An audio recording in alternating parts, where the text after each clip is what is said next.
வாழ்க வையகம், வாழ்க வையகம், வாழ்க வளமுடன். குரு வாழ்க, குருவே துணை. அன்பர்கள் அனைவருக்கும் இனிய காலை வணக்கங்களும் வாழ்க வளமுடன் என்ற வாழ்த்துக்களையும் கூறிக்கொண்டு, மகரிஷியின் வாழ்க்கை மலர்களிலிருந்து நாள் ஒரு நற்சிந்தனையாக செப்டம்பர் 12 எண்ணம் எங்கும் செல்லும். எண்ணத்தை பற்றி பாரதியார் கூறுகின்ற பொழுது, எண்ணிய முடிதல் வேண்டும், நல்லவையை எண்ணல் வேண்டும், திண்ணிய நெஞ்சம் வேண்டும், தெளிந்த நல் அறிவு வேண்டும் என்று கூறுகின்றார். அப்படி என்றால் எண்ணங்களை எப்பொழுதுமே விழிப்பு நிலையிலேயே வைத்துக் கொண்டு இருக்க வேண்டும். விழிப்பு நிலை தவறுகின்ற பொழுது எதிர்மறையான எண்ணங்கள் தோன்றுவது இயற்கையே. ஏன் என்று சொன்னால், இந்த மனித பிறவி எடுத்திருக்கின்ற வழி, பரிணாம வழியில் பார்த்தோமானால் விலங்குகளை தாண்டித்தான் மனிதனாக வந்திருக்கின்றோம். அவற்றிடையே இருக்கின்ற பறித்துண்ணல், சுதந்திரத்தை பறித்தல் போன்ற எண்ணங்கள் எல்லாம் நம்மிடமும் தோன்றும். இவை எப்பொழுதுமே விழிப்பு நிலையில் வைத்துக் கொள்வதற்கு என்ன செய்ய வேண்டும் என்று மகரிஷி கூறுகின்றார் என்றால், உடற்பயிற்சி, அதே நேரத்தில் உயிருக்கான காயகல்ப பயிற்சி, மனதுக்கான அகத்தவ பயிற்சி, மேலும் தன்னை தூய்மைப்படுத்திக் கொள்வதற்காக அகத்தாய்வு பயிற்சி, இவைகளை எல்லாம் செய்து எண்ணங்களை நாம் தூய்மையாக்கிக் கொள்ளலாம். அவற்றிலேயே வாழ்கின்ற பொழுது எண்ணம் எனப்படுவது நம்முடைய மனதில் இருந்து தோன்றுகின்ற ஒவ்வொரு புலன்களின் மூலமாக ஏற்படுகின்ற அனுபவங்களின் அந்த சிறு தாக்கமே மூளையில் பதிவாகி மீண்டும் நாம் அவற்றை நினைத்து பார்க்கின்ற பொழுது எண்ணங்களாக வருகின்றது என்று கூறுகின்றார். அதனால்தான் மகரிஷி சொல்லுகின்றார், எண்ணத்தை தூய்மையிலும் அமைதியிலும் வைத்துக் கொள்பவன் ஞானி, அறிஞன் என்று குறிப்பிடுகின்றார். அது எண்ணம் எனப்படுவது எங்கெங்கு செல்லும்?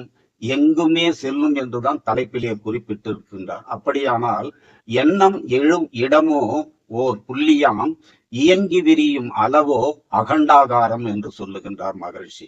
அப்படியென்றால் மனம் என்கின்ற ஒன்றிலிருந்து சிறு புள்ளியாக எழுந்த அந்த நிலை, அதையே நாம் மீண்டும் மீண்டும் மீண்டும் எண்ணி பார்த்து அவற்றிலே தவத்திலே ஆழ்ந்து செல்லுகின்ற பொழுது இந்த அகண்டாகாரமே நாமாக மாறிவிடக்கூடிய நிலைக்கு நம்மை உயர்த்தி கொள்ளலாம் என்று சொல்லுகின்றார்.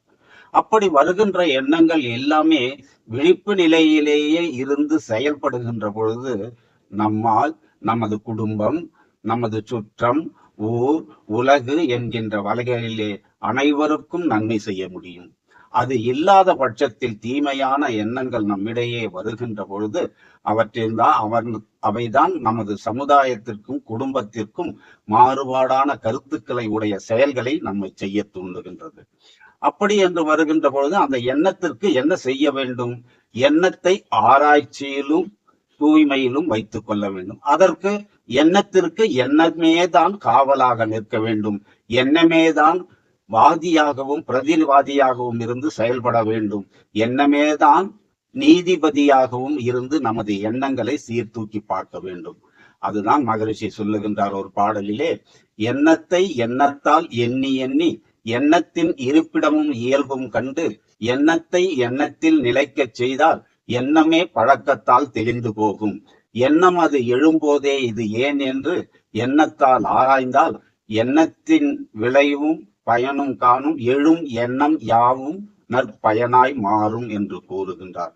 அப்படி இருக்கின்ற காரணத்தினாலே நாம் நமது எண்ணங்களை தூய்மையாக வைத்துக் கொண்டு விழிப்பு நிலையில் செயல்படுகின்ற பொழுது நாமும் உயர்ந்து நமது குடும்பம், சுற்றம், ஊர், உலகு என்கின்ற வகையிலே அனைவருக்கும் நம்மால் இயன்ற உதவிகளை செய்து வாழ்வோம் என்று கூறி சிந்தனையை இதோடு நிறைவு செய்கின்றேன். நீங்களும் உங்கள் அன்பு குடும்பமும் உடல் நலம், நீள் ஆயுள், நிறை செல்வம், உயர் புகழ், மெய்ஞானம் ஓங்கி வாழ்க வளமுடன்.